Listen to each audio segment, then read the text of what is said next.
It was around 3 in the morning. The three of us, me and my two remaining roommates, were huddled by the window, our hands and feet ice cold. We just tried calling the police, but somehow, everyone's phones had lost signal at the exact same time. What was even stranger was that after Arya jumped, she vanished. Completely. "What's going on?" Scarlett, the youngest in our dorm, asked in a trembling voice. "Why would she suddenly jump?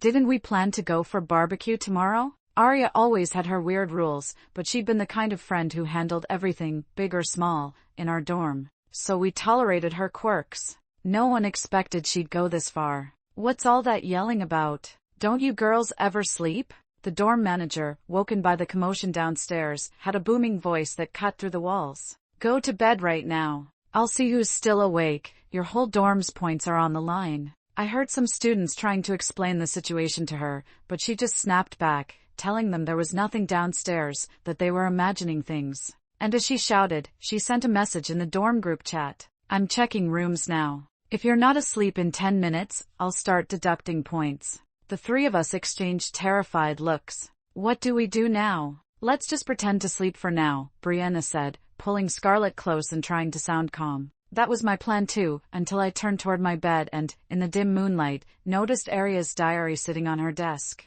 She had always been obsessed with that thing. Once, Scarlett accidentally knocked it off, and Arya made her apologize to it 10 times in a row. And then, like a sudden flash of lightning, something hit me. "Wait, don't go to bed." I rushed forward and pulled them both back. "What are you doing? Can't it wait until the dorm manager leaves?" Scarlett's voice cracked with fear. But I didn't soften. "Do you remember what Arya said last night after lights out? Why are you bringing her up again?" What could she have said except? Scarlett froze mid-sentence. Her eyes widened. "No way." Because last night, Arya had made a new rule. She told us that if someone died in the dorm, we must not go to sleep, and we must not touch the beds. Otherwise, we'd all die too. At the time, we thought she was just messing with us. "Whatever's going on tonight, it's too weird," I said quietly. "Better safe than sorry." "But, what about the points?" Brianna hesitated. She was the top student in our dorm, always up for scholarships and awards. If our dorm got penalized, she'd lose her chances. I pinched the back of my hand hard, forcing myself to stay calm. "The dorm has an entry card system. It logs every student's comings and goings. Arya never left, and she's not anywhere inside the building. So we can prove something's wrong when the dorm manager comes." Both Scarlett and Brianna nodded. What I said made sense, so they decided to stay up with me. We didn't dare turn on any lights. The power went out every night at 11, and Arya had always warned us, never use any light source after the blackout. None of us dared to test that rule. Time crawled by. We crouched in the dark, listening to the dorm manager's slippers shuffle closer and closer. Meanwhile, we tried recalling every single rule Arya had ever made up. "You can't skip your 8 a.m. class, unless it's in room 404. Then, you have to insult the teacher for 10 minutes and run to the third stall in the bathroom. Once you go to bed, don't get up. If you have to, don't listen to anyone who talks to you afterward.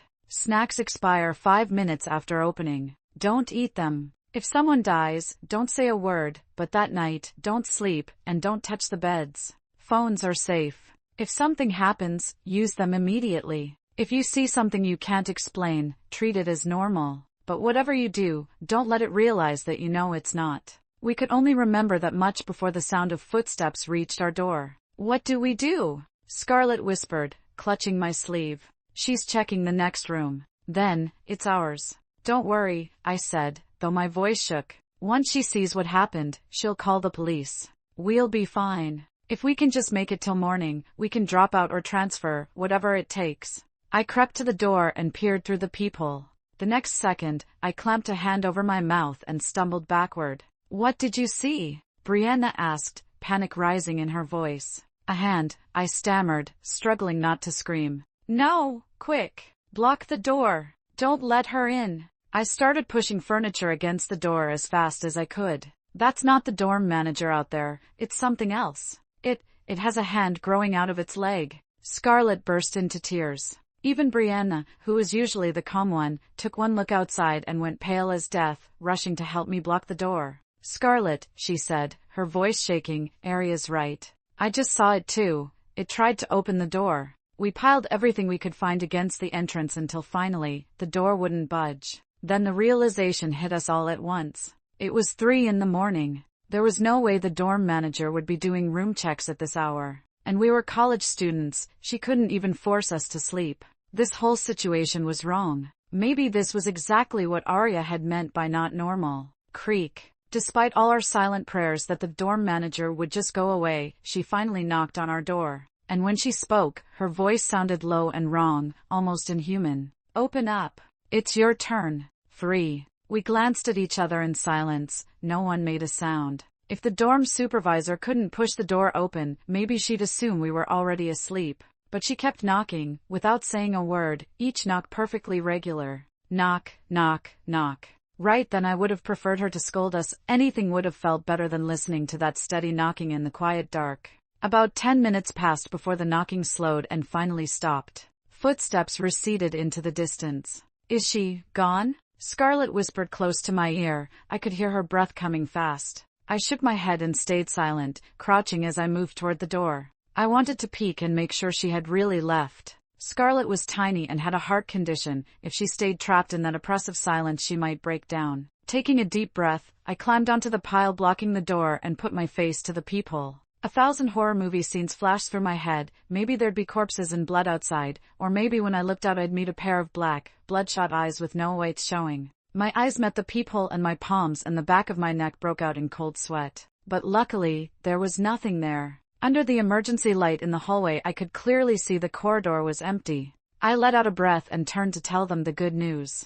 Don't be afraid, the dorm supervisor. But the moment I turned back, it felt like someone had clamped their hand around my throat. I couldn't get a word out. Already what? Did she leave? Scarlett mouthed, her voice barely audible. Don't look back, I hissed. I didn't answer. Instead I slapped my own face hard to bring my voice back. The next second I snatched Scarlett close, trembling all over. So close, so close. The dorm supervisor hadn't left at all. She had climbed in through the window. We'd all been huddled near the window opposite the door, terrified, and I had gone to the peephole. Brianna and Scarlett's attention was on me, so none of us noticed the movement outside. Then the dorm supervisor, like something grotesque, hauled herself through the window, limbs splayed, her body almost contorted as she crawled in, a knife in her hand. If Scarlett had turned her head even a moment earlier, there'd have been a red mark on her neck.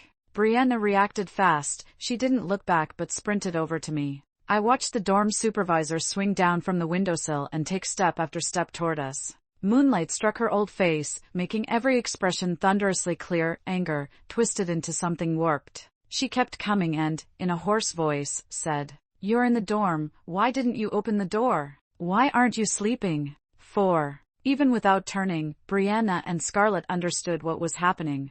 I felt Scarlett shaking violently in my arms. "Auntie, you saw." I swear, my brain moved faster than during any test. I angled my body so she could see the pile blocking the door. "We did a big clean today, everything's piled here. We can't open the door even if we wanted to. And it's so late, we were definitely asleep already. I just heard a noise and thought someone broke in, so I woke them up." I didn't have time to polish the logic. I forced a sincere smile and tried to sound convincing. After all, she was already not right. According to Arya's rule, we mustn't make her feel like we thought she was abnormal. To my relief, the snarled expression on her face softened as if ironed flat and was replaced by a calm, everyday smile. "Oh, I see. Looks like I misunderstood then." I didn't dare relax and probed on. "Auntie, you shouldn't be getting in through the window like that. It's dangerous. Come on, let us help you get out the door." Yes, Auntie, you're old, let us help," Brianna chimed in. But the dorm supervisor's next words sent ice down my spine. "I'm not tired.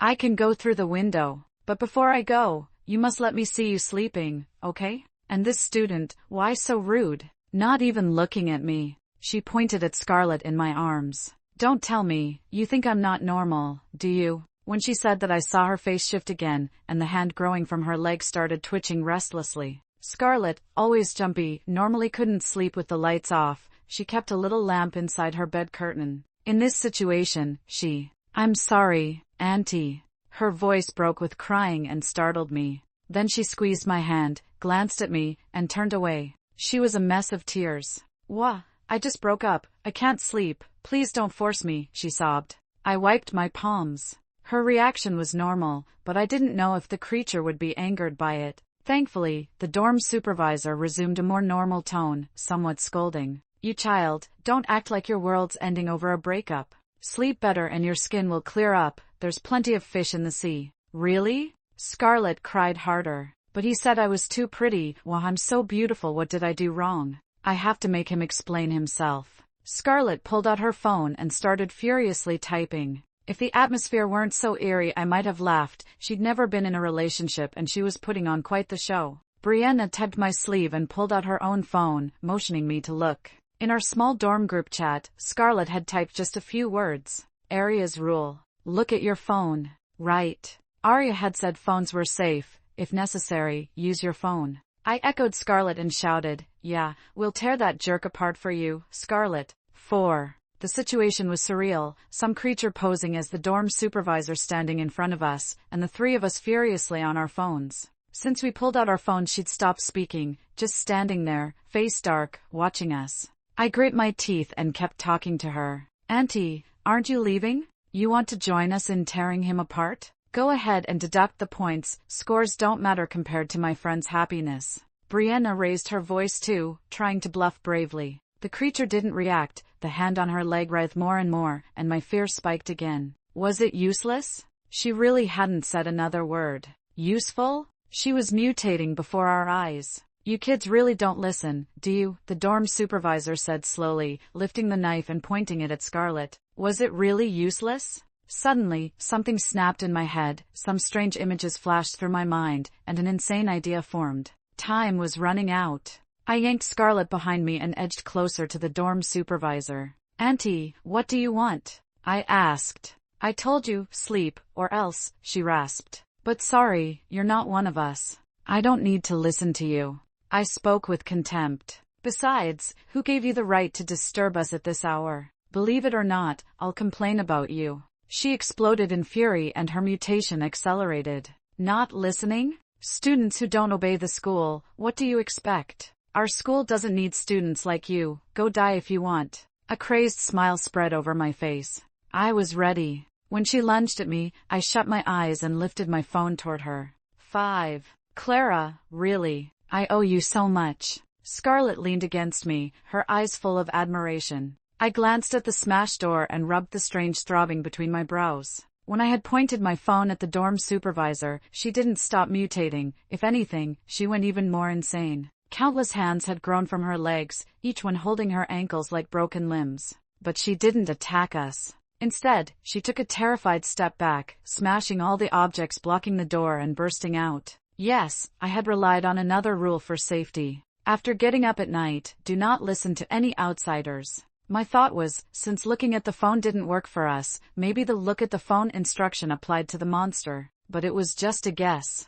I was terrified. Really terrified. Luckily, some rule worked, though I still didn't know which one, and somehow I had pushed the dorm supervisor back. But one thing nagged at me. I opened my phone and started scrolling through. After the dorm supervisor ran off, the screen had stayed on the dial pad, showing a phone number from our area. When I tried to look closer, the screen suddenly vanished, and no matter how I searched, I couldn't find it again. The door's just standing open. I don't feel right about this, Brianna said after a long silence. She stared at the door. Warm light spilled in from the hallway, like it was inviting us out of the darkness. But no one knew if that brightness was salvation, or a monster in human skin. We can't wait any longer. I gently pushed Scarlett, who was clinging to me. We need to find a way to break this weird situation. Since this started with Aria, she has to be the key to solving it. I picked up Aria's diary again. She said she wrote everything important to her in here. Maybe it's a hint for us.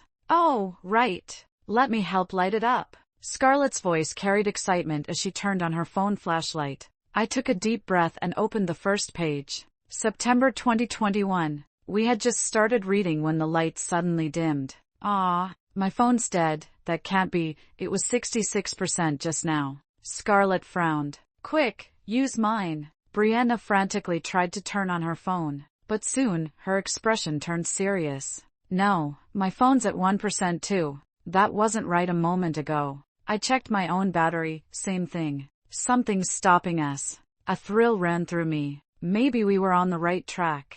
No worries, the hallway lights are still on. I'll find a spot with some light to read. I moved toward the middle of the door, but Brianna grabbed me. Don't. Her voice was terrifyingly calm. The dorm supervisor just ran out. Maybe she's still in the hall. If she sees you, she might attack immediately. It's past 4 now. Wait a little, the sun will come up soon. Then it's safe to read. She was right. I reluctantly stepped back and joined them, hiding in a shadowy corner where the door couldn't see us. 6. The next stretch of time was agonizing. Scarlett cried a few times silently, but made no sound. Luckily, the sky slowly lightened, and I could finally see the diary. September 2021. Just as I was about to read on, the page started shaking violently. Damn it! Clara, Scarlett, run! Brianna suddenly grabbed us and sprinted outside.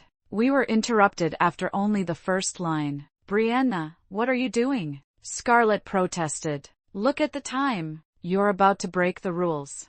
I looked around in horror. The dorm building, previously dimly lit, was now fully bright, as if it were daytime. Even the hallway lights had gone out unnoticed. No, not as if. It was daytime. I glanced at my phone, now at just 1% battery. 7:43. A cold shiver ran through me. Had whatever we were facing become strong enough to change the weather? Or had it just altered our perception? If that's all, would we be killed by the dorm supervisor anyway? Then another thought struck me. Our dorm was close, just 5 minutes to the early class, but we had to rush. Because Area's rule had a second part. If the early class is in room 404, you must insult the teacher for 10 minutes, then escape to the third stall in the bathroom. We only had one 404 class, our early class. So we had to run to the classroom, but if we ran, I couldn't read the diary. Most likely, it was stopping us from reading the diary. I gritted my teeth, tucked the diary into my chest, and ran full speed with my roommates.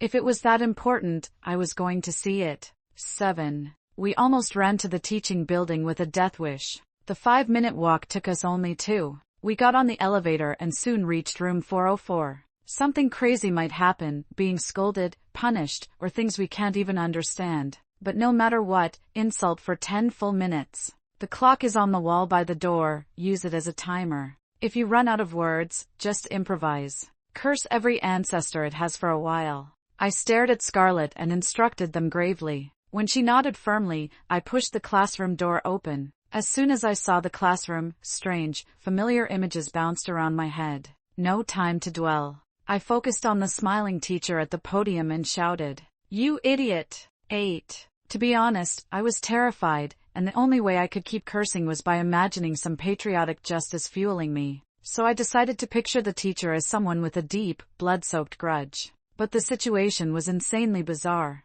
No matter how hysterical the three of us got, the teacher and students in the classroom, whatever they were doing before, simultaneously turned to face us, smiling in a way that didn't feel human. Even a female student nearest to us, her back turned, twisted her head unnaturally, making a creepy creaking sound. Her head dangled precariously on her neck. That person, my face went pale instantly. It was Nadia, a girl from the dorm below us. She had argued with the dorm supervisor about someone almost jumping out of their dorm. She seemed close to Arya. Besides us, she was the only one who often went out with her. But now, right in front of us, she had literally twisted her own neck.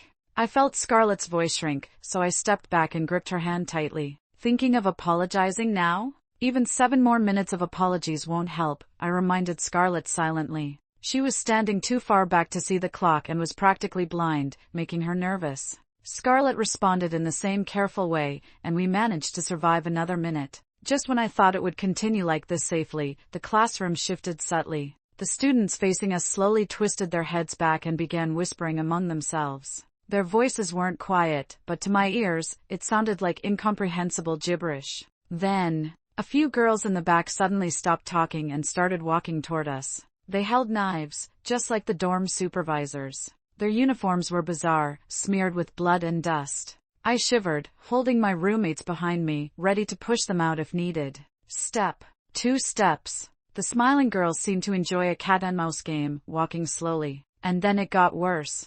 I ran out of words. I glanced at the clock. It was only halfway through. The girls came closer, lifting their knives slowly. Slice. Blood exploded before my eyes. 9. They were stabbing again and again at Nadia. Turns out they hadn't been looking at us, they were aiming at Nadia from our angle. The girls didn't care about looking polite. They kicked Nadia to the floor, slashed her face, and slit her throat. She didn't scream, just trembled slightly, as if she couldn't feel pain. The other students watched numbly, sometimes letting out a chuckle. It was too eerie. I feared that if I kept watching, I'd lose my voice and couldn't curse. So I turned toward the teacher. The teacher's smile never wavered, her eyes on us, unaffected by the students below. Suddenly, inspiration hit me. How can you call yourself a teacher and just watch your students get bullied?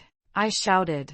My roommates immediately followed my lead, cursing along. For some reason, I felt like I'd seen this before. Even my anger and hatred toward the teacher felt real. Reality and the surreal blended together. My insults started flowing naturally, even some nonsensical ones. You're such a hypocrite, pretending to be a good teacher and letting students pin all their hopes on you. But when they ask for help, you brush it off as a joke. Don't worry, she's dead, and she'll come after you. Every wrong has its cause, every debt its owner. None of you will escape. 10. The next 5 minutes passed in the blink of an eye. When I spat out the final curse, tears streamed down my face. Was it fear? I didn't have time to think. Seeing the clock's second hand move another fraction, I grabbed my roommates and bolted. Behind us came terrifying roars and the sound of doors slamming. 1 second later, we might have been trapped. The nearest bathroom is around the corner on the left, I shouted. We didn't dare look back, sprinting down the hall. But the things behind us wanted us to look.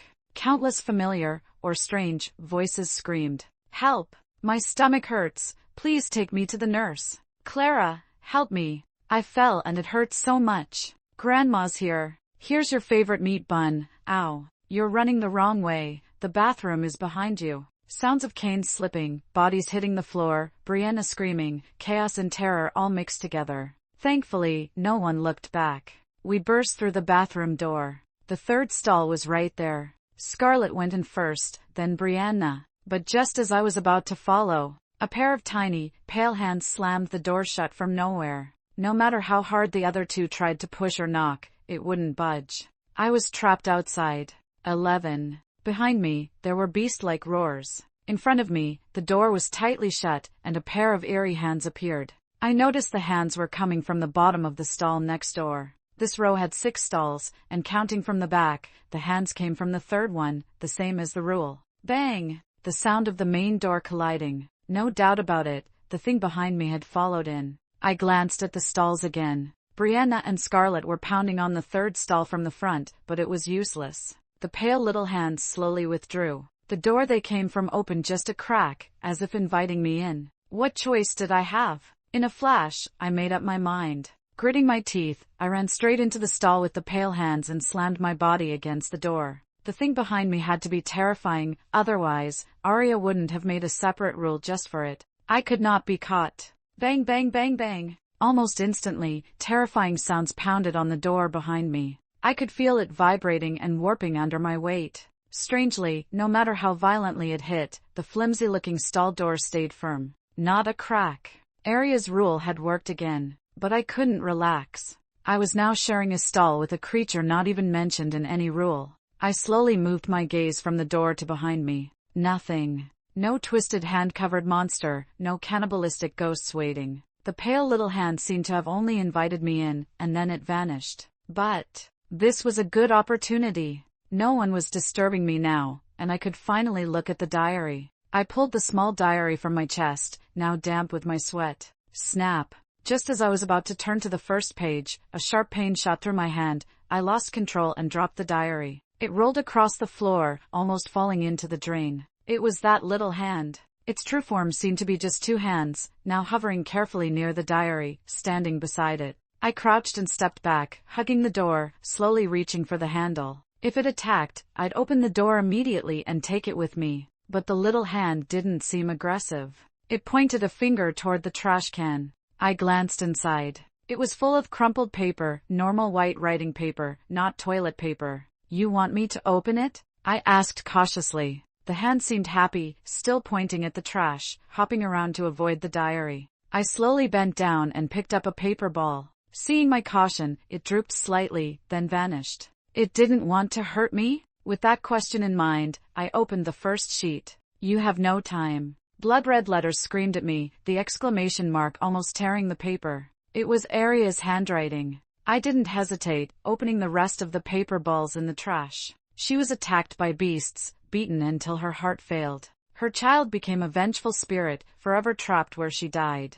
Her child was consumed by anger, turning the place into the school's most terrifying legend. She helped it. In gratitude, it stays here, giving future visitors a warning. Do not trust it. Do not follow it. It will trap you in another world. Escape before the next night falls. Though cryptic, a scene immediately formed in my mind. A frail girl targeted by delinquents, her family powerless, dragged away for the so-called stress relief of these bullies. She became pregnant, the delinquent refused responsibility, and they beat her despite her health, causing a miscarriage. To prevent revenge, they photographed her and smeared her on the school forum. Unable to bear the shame, she jumped. But something strange happened. Every night at 3 a.m., the delinquents appeared, one by one, in the third bathroom stall, then mysteriously vanished. Switching to a god's eye view, I saw that each delinquent, before dying, had encountered someone. That person. A sharp pain pierced my head, and the vision vanished. When the headache eased, I tried to recall that face, but I couldn't see it clearly. It was so familiar, yet I couldn't remember.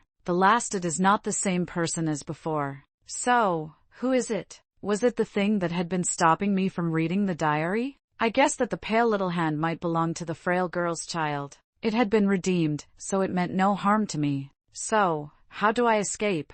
I whispered to where the hand had vanished. It didn't return. After a long moment, I sighed. No matter what, you saved me. If I escape, I'll make sure to avenge your mother. 12. One paper ball remained in the trash. I took a deep breath and unfolded it. Rule: the diary is not the key to escaping. Do not read it under its gaze. This sentence was strange. The first half was neat and tidy, the second half scribbled unevenly in a left-handed scrawl. The handwriting differed from earlier notes. I couldn't be sure if Aria wrote it, or if I could trust it. Who is this it? I murmured. Clara, I'm so glad you're okay. Suddenly, I heard Brianna's voice above me. She was leaning on the top of the stalls, peering down worriedly. You're kind of scary like this. Well, Scarlett was worried but didn't dare climb up, so I had to check on you. After confirming I was okay, Brianna jumped back lightly. Why didn't you respond when we were talking to you?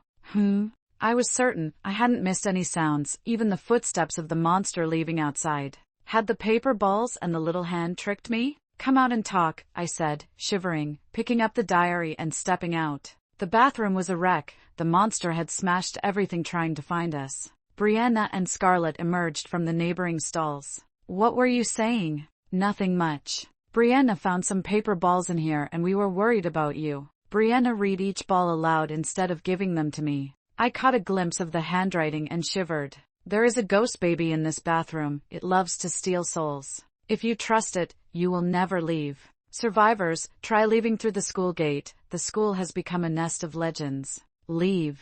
Only leaving will keep you alive. The handwriting was identical to the last paper ball I had opened. I'm glad you're okay. Let's go, before the ghost notices us, Scarlett said excitedly, tugging on my sleeve. An idea formed in my mind. I let her pull me along, saying nothing. 13. On the way out, plenty of ghosts tried to pull us back inside, but we dodged every single one. Brianna and Scarlett were both excited. Knowing how to escape, they didn't even ask if I'd read the diary. When we finally stepped out of the teaching building and reached the school gate, I gently shook off Brianna's hand and stopped. You guys go ahead.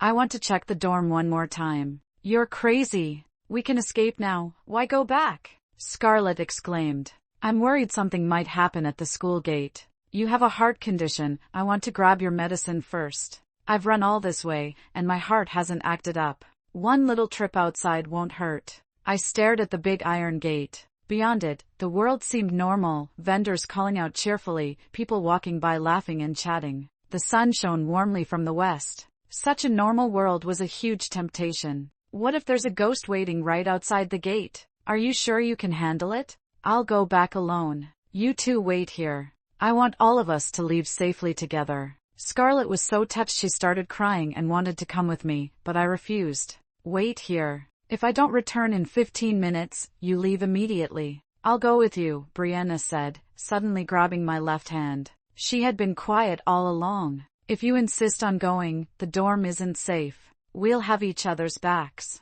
And Scarlett would feel guilty if she didn't go with you, right? I chuckled. You're right. Let's go. 14. Daytime in the dorm wasn't so terrifying. The dorm supervisor lay lazily on the bed, eyes tightly shut. Her leg was still draped with severed hands. Do you notice that the hands on her leg seemed to try to stop her from moving? I asked Brianna. What logic is there in a monster? Better grab the medicine and get out, she said calmly, jaw tight, eyes alert. I just feel like the dorm supervisor, the teacher in the 8 a.m. class, even Nadia, their actions follow a pattern. I think the things we went through reflect reality somehow. You're trying to empathize with monsters? Don't you think this could be a clue to escaping? I slowed down, standing side by side with Scarlett. I heard a school legend, a girl forced to die in the bathroom. She was kind and wouldn't hurt anyone, but her child, never seeing the world, killed everyone who harmed her. School violence is terrifying, isn't it?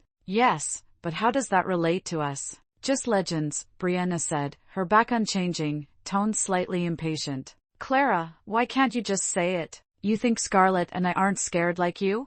I covered Scarlett's face with my hand, smiling. Okay, my fault. I'll treat you to a meal once we're out. I just don't understand, aren't we supposed to be best friends forever? Why aren't you worried about Arya? Brianna tilted her head slightly, hearing the rustle of paper. Scarlett was flipping through the balls of paper they had found in the trash. What's the point of worrying? She's a ghost now. She wants to kill us. She doesn't. She's been trying to save us all along. Saintly. Soon, we reached the dorm room. Scarlett's medicine sat on the desk, furthest inside. Brianna went in, complaining as she walked. We've got the medicine. Can we leave now? I don't want to stay here another second. Brianna, you write so nicely. Leave a note for Arya, will you? I followed and handed her a pen. She left from here. If she ever comes back, she'll see it. Just 3 words, thank you. No rush. Brianna frowned, hesitated, then took the pen.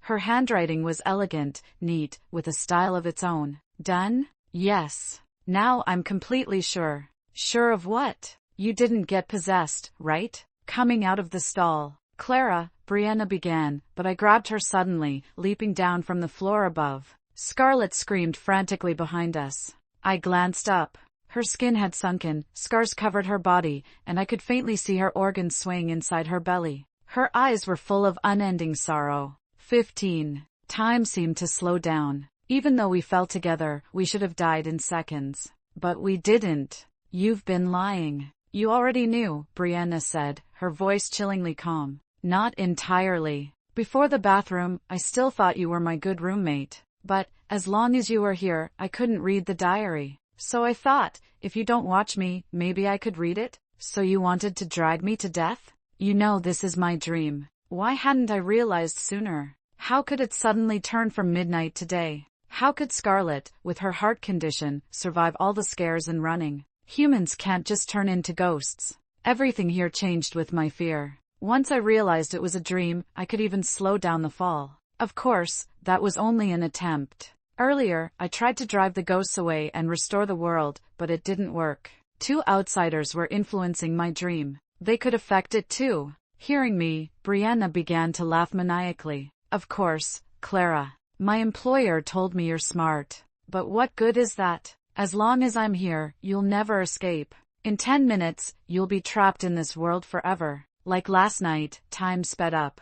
Noon became evening. The sunset clouds were beautiful. All the ghosts here are your eyes. As long as you watch me, I'll get into trouble. You can't read the diary, right? Your instincts are sharp. So what? You think killing me lets you escape? Brianna flipped in midair, face twisted in a sickly grin. I remembered that smile. Years ago, she destroyed Scarlett's life with that same grin. The sunset faded, darkness creeping in. If you die, no one watches me, so I can read the diary. Seeing night approach, Brianna lost all control, excitement overtaking her. It's too late. You were too stupid to kill me earlier. Even if you tried, it wouldn't matter. This is your dream, but the main control is still mine. You have nothing beyond this pathetic little power. Here's a tip. In your next life, don't be a do-gooder. Some people can't be saved. I shook my head. Is that all you have to say? Don't be ridiculous. Too bad your family won't hear anything else. I'll give you some advice too. People subconsciously believe they can avoid danger, they won't seek hope in it. But as the saying goes, the most dangerous place is the safest place. Together, we watched the setting sun. I let go of the thought of controlling time. Just before landing, I said one last thing. I read the diary. 16. My name is Arya. My family was poor. Ever since school started, people looked down on me, and sometimes it even turned into bullying. Some kids thought it was fun to stab me with knives, kick me around, calling it testing my endurance. If I hid in the dorm and refused to go out, this girl Nadia would half threaten me, drape an arm over my shoulder, and drag me out. Then came the beatings. Nadia's family was rich, one of the wealthiest around, and even teachers were afraid of her. But she also had severe anxiety, and hitting people was her way to relieve stress. I, along with a few classmates, became her punching bags. Our uniforms were always covered in dust and blood. We went to the teachers for help, but after listening, they'd just turn around and make a joke of my suffering. Nadia's revenge was brutal. She nearly beat me to the point of breaking bones. Thankfully, Clara appeared. She was beautiful and well-kept. I even heard people say her dad was a famous local tycoon. The first time she came toward me, I thought she was going to hurt me like the others. But she didn't. Her big, beautiful eyes were full of concern. She comforted me with gentle words, asking what had happened. Her words gave me strength, and I poured out everything. Later, she risked her own safety to protect me when I was being beaten. Even covered in injuries, she reassured me not to be afraid. She got proof of her own injuries and used it to get Nadia arrested for several days. Beyond that, she held school lectures about bullying. She said she hated it more than anything. Another girl, Scarlett, had also suffered terribly. She was skinny but beautiful, and the bullies tortured her out of jealousy. Their leader was Brianna. Scarlett saw Clara at the lecture and reached out for help, but it was almost too late. Almost. She could have survived. Even though Clara took action, that very night Scarlett was dragged into the bathroom and beaten to death by the bullies.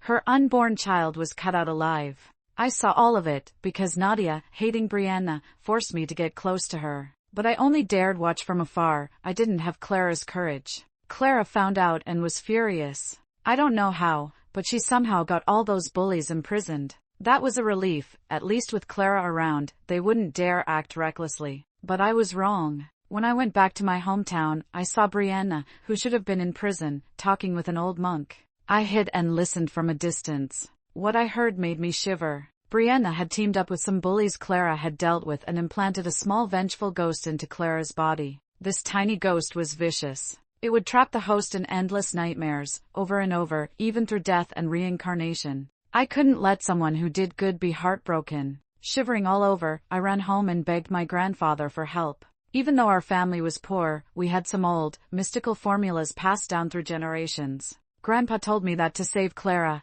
I'd have to leave my body behind, become a wandering spirit, and sneak into her dream without the ghost noticing, leaving her a clue to escape. If she could regain her memory in the dream, she could wake up. It was extremely dangerous. I might not survive. But I was determined. I had to save Clara. She had pulled me out of nightmares before. I wouldn't let her suffer them. I was willing to risk my life. While performing the soul separation ritual, I unexpectedly saw Scarlett's spirit. She had overheard my conversation with Grandpa. She told me that if we sacrificed both our souls, we could secretly change the ghost stream and regain control, but the price was we'd live forever inside Clara's dream. I didn't hesitate. I agreed.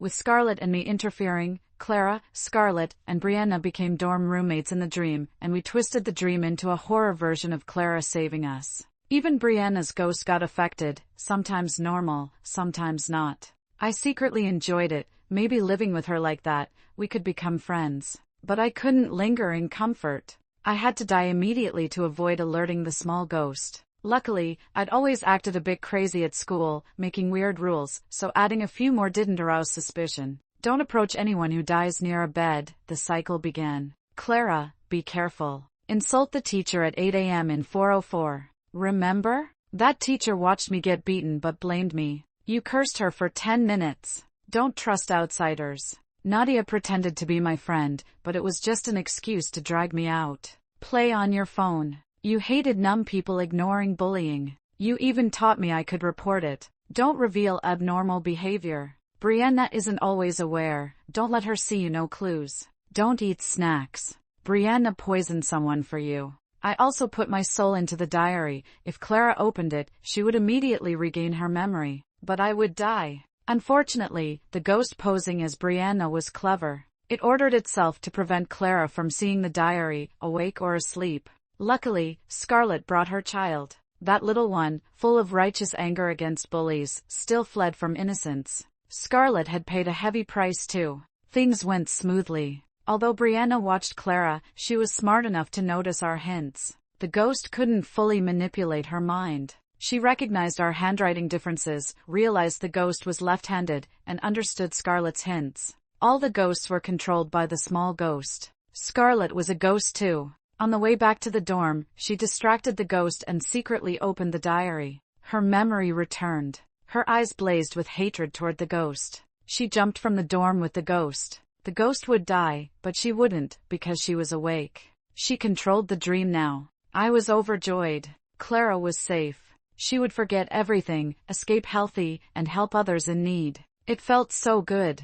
17. I had a long dream. In it, people I'd helped guided me out of the nightmare. When I woke, someone in a white coat tried to give me food. I instinctively accused her of poisoning. She really had poisoned me and admitted the person behind it, Brianna. I don't know why, but I hated her with all my heart. I asked my dad for help. He dug up evidence of her crimes. We reported her, and she was imprisoned for 10 years. I heard that when she was taken away, she raved. Impossible! You're still alive!